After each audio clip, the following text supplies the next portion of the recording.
तो तू अपना दिखा देना, पूछ क्या रही है। बोले 1 करोड़ रुपए में रणवीर भाई का लंच चूसना है।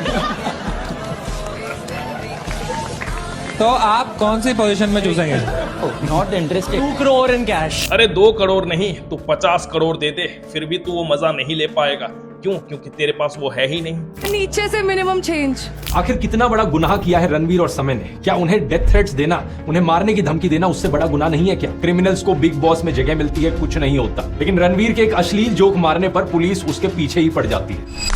इंडियाज गॉट टैलेंट में जो कंट्रोवर्सी हुई थी, उसके बाद रणवीर अलाहाबादिया को बहुत सारे लोगों ने जान से मारने की धमकी दी। कहीं भी मुंबई में अगर मेरी मुलाकात इस व्यक्ति से सीधा हो गई ना, तो इसको ना तो इसकी सिक्योरिटी बचा पाएगी और ना कोई दुनिया की ताकत। बहुत सारे लोगों ने गालियां दी, तो जिस पर ध्रुव राठी एक वीडियो बनाकर ये कहते हैं कि यार इन्हें गालियां देना सही नहीं है। आप अगर किसी को गाली देने से रोक रहे हो और अगर आप खुद गाली दे रहे हो तो ये कहाँ की सही बात है। आखिर कितना बड़ा गुनाह किया है रणवीर और समय ने? क्या उन्हें डेथ थ्रेट्स देना, उन्हें मारने की धमकी देना उससे बड़ा गुनाह नहीं है क्या? खुद ही सोचकर देखो, क्या अश्लील जोक्स मारना बड़ा गुनाह है या फिर किसी को जान से मारने की धमकी देना ये ज्यादा बड़ा गुनाह है? हाँ ध्रुव भाई, मैं मानता हूँ, आपकी बातों से मैं एग्री करता हूँ, आपका बहुत रिस्पेक्ट करता हूँ। इस वजह से मैं भी ये मानता हूँ कि इन लोगों को गालियां नहीं देनी चाहिए। हालांकि लोगों ने बहुत सारी गालियां दी, इन्हें जान से मारने की धमकी दी। उसके बाद रणवीर अलाहाबादिया रोते हुए एक वीडियो पब्लिश करते हैं जिस पर ये अपनी गलतियों को एक्सेप्ट करते हैं और कहते हैं कि गलती हो गई है। मुझे इसलिए बुरा लग रहा है क्योंकि सब काम बंद हो गया। मैं I just feel dam guilty. पूरी टीम को इससे एक्सपोज कर दिया और मेरी वजह से पूरा काम बंद हो गया। ध्रुव राठी ने कहा कि गालियों से गालियां बंद नहीं करवाई जा सकती है। ये बात सही है, मैं भी इस बात से एग्री करता हूँ। सब काम बंद हो गया बैंड। सब काम बंद हो गया बैंड। लेकिन अगर इन लोगों को गालियां नहीं दोगे ना तो ये लोग कभी भी सुधरेंगे नहीं। जब ये लोग भरे स्टेज में लोगों को गालियां दे रहे थे तब इनकी इंसानियत कहाँ गई थी? कभी वजाइना देखी है माँ से निकलने के बाद लवड़े?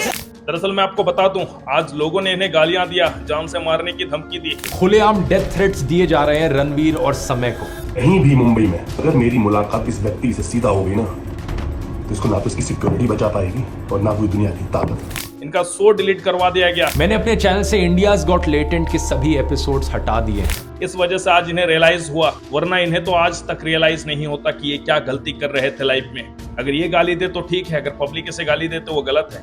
दोस्तों देखो यार, कुछ लोगों को गाली देना बनता है, क्योंकि अगर आप कुछ लोगों को गाली नहीं देंगे ना तो फिर ये लोग सुधरेंगे ही नहीं। आज अगर इसे रियलाइज है तो सिर्फ इसी वजह से क्योंकि पब्लिक आज इससे नफरत करने लगी है। सबसे पहले तो ये जो रणवीर अलाहाबादिया है इसकी रियलिटी जानो।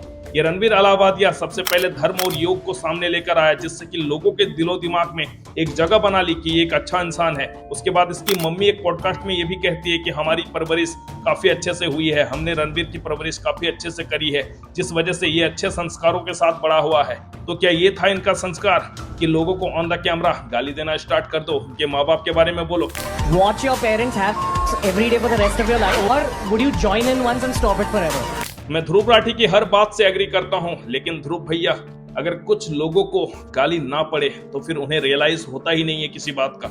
इसलिए उनकी अकल ठिकाने लगाने के लिए गालियों के साथ गालियों का ही प्रयोग करना चाहिए। अगर मेरी मुलाकात इस व्यक्ति से सीधा हो गई ना, तो इसको ना तो इसकी सिक्योरिटी बचा पाएगी और ना कोई दुनिया की ताकत। 14 फरवरी को पुलिस रणवीर के घर तक पहुंच जाती है। घर पर ताला लगा हुआ मिलता है। रणवीर का फोन स्विच्ड ऑफ था। आज अगर पब्लिक इन्हें गालियां नहीं देती, जान से मारने की धमकी नहीं देती, तो आज भी इनके अकल ठिकाने नहीं आते और ना ही ये कोई वीडियो अपलोड करके सॉरी कहते और ना ही इन्हें किसी बात का रियलाइज होता। अगर आज इन्हें किसी बात का रियलाइज हुआ है तो सिर्फ इसी वजह से कि पब्लिक इनसे आज नफरत करने लगी है। तो नफरत को नफरत से ही तोड़ा जा सकता है। कई बार अगर आप चुप रहेंगे, अगर आप गाली नहीं देंगे, तो फिर आपको अगर लगता है कि सामने वाला सुधर जाएगा या सामने वाला आपको गाली नहीं देगा, तो आप बिल्कुल गलत सोच रहे हैं। कुछ लोगों को एहसास दिलाने के लिए अगर आप इन्हें गाली नहीं देंगे तो इन्हें एहसास कैसे होगा कि जब ये लोग किसी दूसरे को गाली देते हैं तो उस इंसान के दिल पर क्या बीतती है। इस बात की रियलाइज करवाने के लिए कई सिचुएशंस में गाली देना जरूरी हो जाता है। क्यों में सेंसेशन खत्म हो गई है क्या? मेरी वजाए कभी देखी है माँ से निकलने के बाद लवड़े? तो तू अपना दिखा देना, पूछ क्या रही है। और सिर्फ ये लड़की किसी की माँ के बारे में ही गलत शब्द का प्रयोग नहीं करती, बल्कि ये अपने बारे में भी इतनी गलत शब्दों का प्रयोग करती है जिसे सुनकर आप भी हैरान हो जाएंगे। देखिए इस वीडियो क्लिप को एक बार आप। बढ़िया हूँ, एकदम तैयार हूँ मरवाने के लिए तुमसे। देखा आपने, ये लड़की खुद के बारे में भी इस तरह की बातें करती है, तो ये क्या ही किसी की माँ और किसी की बहन की रिस्पेक्ट करेगी।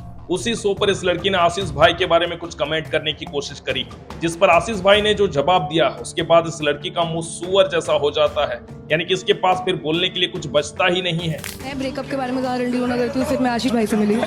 मेरे ना 15 साल में 3 रिलेशन रहे, 3 साल में 15 नहीं, और इस तरह की लड़कियों को ऐसा ही जवाब देना चाहिए। इसे कहते हैं ईंट का जवाब पत्थर से। मेरे ना 15 साल में 3 रिलेशन रहे, 3 साल में 15 नहीं, अब आप में से बहुत सारे लोगों का ये कहना होगा कि भाई तू क्या कर रहा है, तू भी तो वही कर रहा है, तू भी तो गालियां ही दे रहा है। दोस्तों देखो यार, मैंने आपको पहले ही बताया, जब हद पार हो जाती है तो गालियों का सहारा लेना पड़ता है। अगर ये लड़की इस तरह की बातें नहीं करती तो मैं भी इस लड़की के बारे में इस तरह की बातें नहीं करता। अब आप में से बहुत सारे लोग ये कहेंगे कि भाई सबसे पहले तो उस लड़के ने बोला था, फिर उसके बाद ये लड़की बोलती है। क्यों चाइना में सेंसेशन खत्म हो गई है क्या? तो उस लड़के से भी मैं कहना चाहूंगा, ज्यादा खुजली हो रही थी ना, इसलिए सुनने को मिला। लेकिन ये लड़की इस शो की जज है, तो एक जज को इस तरह की बातें शोभा नहीं देती। तो अगर ये लड़की इस तरह की बातें करेगी तो शो पर क्या इम्पैक्ट पड़ेगा इसका, जरा आप खुद ही सोचिए। अगर आपके अंदर 1% भी इंसानियत बची होगी तो आपको मेरी गाली देने से कोई प्रॉब्लम नहीं होगी, और अगर इंसानियत नहीं है तो आप सिर्फ एक लड़की का सपोर्ट कर सकते हो। देखी है माँ से निकलने के बाद, फिर चाहे वो लड़की कितनी भी गलत क्यों ना हो। समय रैना के शो इंडियाज गॉट टैलेंट में इतनी बड़ी कंट्रोवर्सी हो गई जिसकी चर्चा हर जगह पर हो रही है। दरअसल रणवीर अलाहाबादिया और इस लड़की ने इतनी गंदी गंदी बातें करी है जो लोगों को बिल्कुल भी पसंद नहीं आया। तो अब सारे लोग चाहते हैं कि इस तरह की घटिया शो को बंद कर देनी चाहिए। बहुत से लोग जो इस वीडियो को देख रहे होंगे उनके मन में यही ख्याल आएगा कि ऑब्वियसली इस सबको बैन कर दो उठाकर, और इन लोगों पर कड़ी कार्रवाई करनी चाहिए। हालांकि इन लोगों पर एफआईआर तो हो चुका है। महाराष्ट्र के साइबर सेल ने बताया कि उन्होंने 30 से 40 लोगों पर केस फाइल किया है। वो लोग जो इस शो के गेस्ट रहे थे फर्स्ट एपिसोड से लेकर, और इस शो के सारे एपिसोड YouTube पर 12 फरवरी 2025 को हटा दिया गया है, यानी कि YouTube से इस शो को ही हटा दिया गया। समय रैना ने भी ट्वीट करके बताया कि जो कुछ हो रहा है मेरे लिए हैंडल करना बहुत मुश्किल हो रहा है। मैंने अपने चैनल से इंडियाज गॉट टैलेंट के सभी एपिसोड्स हटा दिए हैं। क्यों? क्योंकि इस शो में इस तरह की बातें करी गई थी जिसे अगर आप सुनेंगे तो आप भी दंग रह जाएंगे। बोले 1 करोड़ रुपए में रणवीर भाई का लंच चूसना है। तेरे रणवीर भाई के पास वो चीज है क्या? तो आप कौन सी पोजीशन में चूसेंगे? Not interested. 2 crore in cash. अरे 2 करोड़ नहीं, तू 50 करोड़ दे दे, फिर भी तू वो मजा नहीं ले पाएगा। क्यों? क्योंकि तेरे पास वो है ही नहीं। साला ना तू लड़की है और ना ही तू लड़का है, तू तो बीच वाला है। क्योंकि अगर तू लड़का होता तो तू अपने मम्मी पापा की, किसी के मम्मी पापा की रिस्पेक्ट जरूर करता, एक लड़की की रिस्पेक्ट करता। और अगर तू एक लड़की होता तो सबसे पहले तो तू खुद की रिस्पेक्ट करता, इस तरह से है करके दांत नहीं फाड़ता। इन सब के अलावा रणवीर अलाहाबादिया ये भी कहते हैं कि क्या तुमने अपने मम्मी पापा को कभी वो करते हुए देखा है? Watch your parents have every day for the rest of your life. और अगर नहीं देखा तो क्या एक बार उस टाइम पर तुम ज्वाइन होना चाहते हो उनके साथ? Would you join in once and stop it forever? मुझे तो लगता है कि ये बंदा हर रोज उनके साथ ज्वाइन होता होगा या हर रोज उन्हें करते हुए देखता होगा, तभी तो उसकी माइंड में इस तरह की सोच है, तभी तो ये इतने सारे लोगों के सामने इस तरह की बातें कर पा रहा है। आप एक बार सोच कर देखो, इस तरह की बातें तो आप अपने बेस्ट फ्रेंड के साथ भी नहीं कर पाओगे, लेकिन फिर भी ये बंदा उतने सारे लोगों के बीच इस तरह की बातें कर रहा है। मतलब इससे ये साफ क्लियर होता है कि ये बंदा उस चीज का एक्सपीरियंस रोज लेता होगा। और सिर्फ यही नहीं है, बल्कि उस शो को अगर आप देखेंगे तो उस पर आपको गाली गलौज के अलावा और दूसरा कुछ मिलेगा ही नहीं, क्योंकि उस शो में गाली गलौज के अलावा दूसरा कुछ है ही नहीं। तो पता नहीं लोग उस शो को देखने में इतना इंटरेस्ट क्यों दिखा रहे हैं। और अब जब मम्मी पापा के बारे में बात आई है तो सारे लोग कह रहे हैं कि शो बैन करवा दो। हालांकि शो बैन हो जाएगा, चलो ठीक है, बंद हो जाएगा, लेकिन अगर आप इस तरह की घटिया शो को प्रमोट करेंगे नहीं देखेंगे तो फिर इस तरह के शो चलेंगे ही नहीं। दरअसल इंडियाज गॉट टैलेंट शो को लेकर ध्रुव राठी ने क्या कहा, आप इसे भी सुनिए। रणवीर के साथ भी मैंने पॉडकास्ट किया, कई इवेंट्स में मिलना भी हुआ, क्योंकि मेरी कोई पर्सनल दुश्मनी नहीं है इनसे, लेकिन एट द सेम टाइम मैं इनके कंटेंट को क्रिटिसाइज करने से पीछे भी नहीं हटूंगा। जहां मुझे लगता है इन्होंने गलत किया है वो बोलना बनता है। रणवीर अलाहाबादिया ने जो बोला वो तो बोला ही, हालांकि इस लड़की ने क्या कहा, ये लड़की कुछ इस तरह की बातें करती है, जरा देखो इस वीडियो क्लिप को एक बार आप। पति परमेश्वर चाहिए मुझे, बताओ कहाँ से मिलेगा? 6 फुट 4 इंच भाई ये तो उसी पे डोरे मार रही है सीधे भाई। और नीचे से मिनिमम 6 इंच।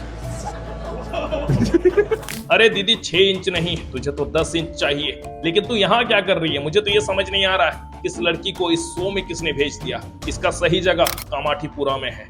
दोस्तों इस वीडियो में मैं कोई गलत बातें करना नहीं चाहता, लेकिन इन लोगों की हरकतें इतनी आगे बढ़ चुकी है कि मैं गलत बातें करने पर मजबूर हो रहा हूँ, लेकिन मैं फिर भी कोई गंदी बातें करूंगा नहीं। दीदी अगर आप एक लड़की हो तो आप एक लड़की की तरह रहो ना, और इन्हीं लड़कियों की वजह से आज सोसाइटी में रेप वाला जो कांड है वो बहुत ज्यादा बढ़ जाता है। और फिर सामने क्या आता है कि इंडिया में रेप का जो ग्राफ है वो आगे बढ़ता जा रहा है। भाई अगर लड़कियां इस तरह की चीप हरकतें करने लगेगी तो क्या होगा, जरा सोचो। और नीचे से मिनिमम चेंज। बढ़िया हूँ, एकदम तैयार हूँ मरवाने के लिए तुमसे। अगर आप इस पूरे शो को देखेंगे तो आपको खुद रियलाइज होगा कि ये शो कितना घटिया शो है और वाकई में इस तरह के शो को भारत में चलने ही नहीं देना चाहिए, बैन कर देना चाहिए। इस तरह के शो जो कि डार्क कॉमेडी के नाम से चल रहे हैं, एक्चुअल में ये कोई डार्क कॉमेडी नहीं है, बल्कि इस शो में किसी की कोई इज्जत ही नहीं होती है और सबसे ज्यादा गए गुजरे वो लोग होते हैं जो कि इस शो को अटेंड करने के लिए जाते हैं। रणबीर अलाहाबादिया, ये लड़की और उस शो में जितने भी जजेस थे, सब ने काफी एंजॉय किया उस शो को और काफी मजे ले रहे थे। वहां पर आने वाले सारे जितने भी गेस्ट थे सबके साथ काफी एंजॉय कर रहे थे, काफी मस्ती ले रहे थे, उन लोगों का काफी बदनामी कर रहे थे, उनका मजाक अच्छे से उड़ा रहे थे, खूब मजे ले रहे थे। और फिर बाद में इनके ऊपर जब एफआईआर होता है तो रोने जैसी नौबत आ जाती है, ये शो बैन हो गया। उसके बाद ये रोकर एक वीडियो पब्लिश करता है जिस पर ये कहता है सब काम बंद हो गया मैन। इसे ये रियलाइज हो रहा है रोते वक्त भी गालियां देनी है। जरा सोचो कैसा इंसान है ये, रोते हुए गाली दे रहा है, आंसू बह रहे हैं और कह रहा है कि पूरे टीम को एक्सपोज कर दिया। I just feel dam guilty, पूरी टीम को इससे एक्सपोज कर दिया। भाई तेरी ऐसी हरकतें हैं तो ऐसा ही होगा तेरे साथ, इसमें कोई बड़ी बात नहीं है। तूने जिस तरह से लोगों की मम्मी पापा के बारे में बातें करी थी ना, तेरे साथ तो इससे भी ज्यादा बुरा होना चाहिए था। ये तो तेरे साथ कुछ हुआ ही नहीं है, इस पर रो कर क्या दिखा रहा है कि एक्सपोज हो गया, वो हो गया। रणबीर अलाहाबादिया के बारे में आपने बहुत सी चीजें जानी, अब एक बार इनकी रियलिटी जानो। सबसे पहले तो इन्होंने खुद को धर्म के साथ जोड़ा, उसके बाद इन्होंने खुद को योग के साथ जोड़ा, उसके बाद इन्होंने पॉडकास्ट करना स्टार्ट किया। एक पॉडकास्ट में इसकी मम्मी कहती है कि हमने अपने बच्चे की परवरिश अच्छे से अच्छे संस्कार के साथ किया है। क्या आंटी, ये परवरिश आपके बेटे की? अब तो आपकी परवरिश पर आपका बेटा ही सवाल खड़ा कर रहा है, किसी और के मम्मी पापा के बारे में इस तरह की बातें कर रहा है। अब आंटी आप खुद ही सोचिए कि आपकी परवरिश कैसी हुई होगी। जब इसने खुद को धर्म के साथ जोड़ा, जब इसने खुद को योग के साथ जोड़ा, तब लोग इसे फॉलो करने लगे। लोगों को लगने लगा कि ये काफी अच्छा इंसान है, ये एक अच्छा इंसान है, जिस वजह से लोग इसे फॉलो कर रहे थे। काफी कम टाइम में इसके फैन फॉलोइंग्स भी काफी अच्छे हो गए थे, क्योंकि लोगों को लगता था कि ये एक अच्छा इंसान है। और अब इसकी रियलिटी बाहर आ रही है लोगों के सामने। जब इसकी रियलिटी आ रही है तो लोग इसे हेट दे रहे हैं, जिस वजह से ये रोने पर मजबूर हो गया और अब ये रो कर लोगों को दिखा रहा है।